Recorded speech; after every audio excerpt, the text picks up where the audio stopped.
6 months ago we had 2 PSCs in Indonesia, Sitaram, which was a 20% interest on 3 exploration wells, and we've sold that to the operator Pan Orient in exchange for waiving $2.4 million of existing cash calls and also leaving on the table quite a significant upside exposure for our investors. So there's a further $16 million structured as a royalty which we would potentially benefit from should the exploration be successful.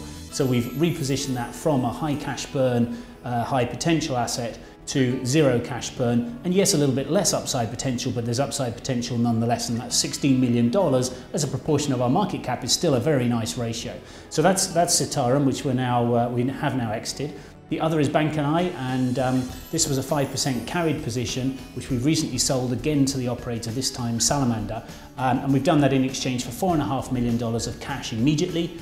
$1.1 million of cash we estimate that's just deferred to around about mid-2014, and then there's a further just above $1 million of upside on the table should there be exploration success. So in total more than $7 million, again repositioning the portfolio, bringing the management's attention and the use of our funds back to Italy, and also putting some very valuable cash in the bank which will position us very well for our drills which come through after Nervesa 2013. We've just announced some further changes to the board.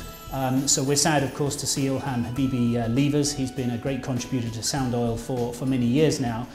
We understand and respect his decision post the Indonesian exit to leave the board, but I'm really pleased to confirm that he's actually staying on as a major shareholder and that his intention is to hold that position and indeed to support us as we go through some of our big wells during 2013. So we're very lucky to have a continued strong supporter in Mr. Habibi.